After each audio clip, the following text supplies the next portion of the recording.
Hey guys, we're sitting here with Ken Furr at Stony Mountain Wineries, again in the Uwharrie Mountains in the central Piedmont area of North Carolina. Ken, how long have you been here?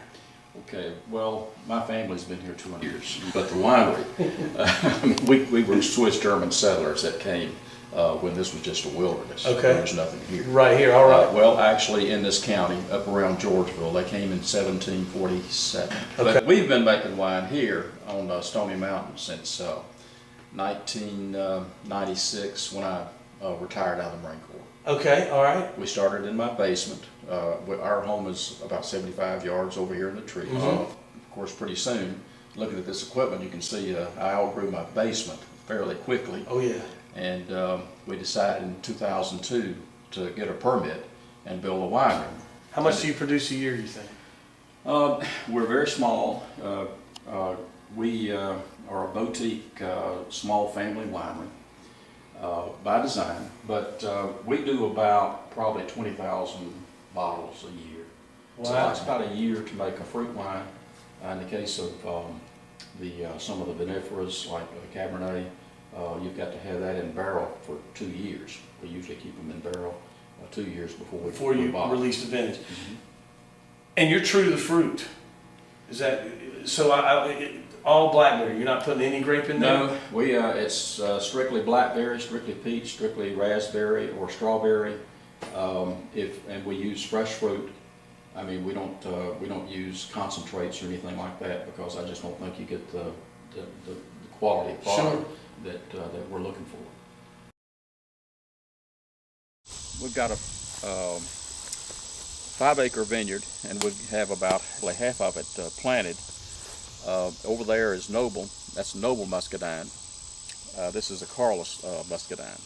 So mostly what you're growing out here is going to be muscadine. Is Muscadine.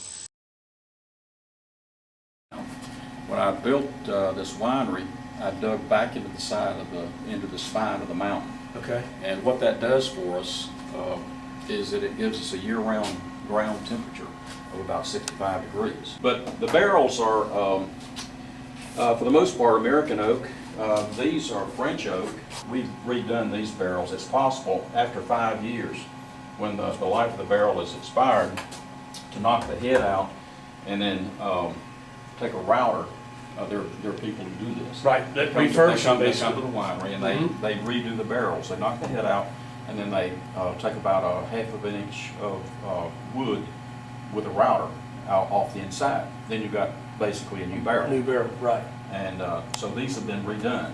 Now, what do you have in the French oak? These 4 barrels here are cab 10. Okay. People ask me, how do you know what's in what your barrel?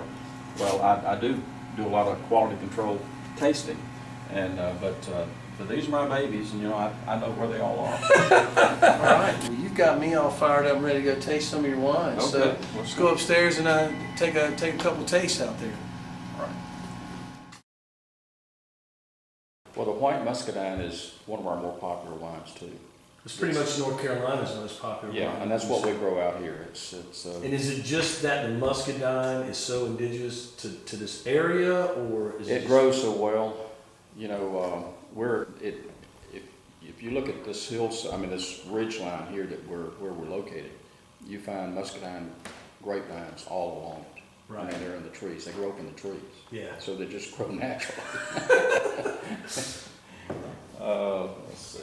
And what's the difference between a red and a white muscadine? Is it actually the grape, or? Yeah, the grape is different. This is a Carlos Muscadine grape, which is what's planted to the front. Okay. And then on the other side is a Noble Muscadine grape, which is a red grape. But this is it's a great gift for around Christmas time because it's sweet but not overpoweringly sweet.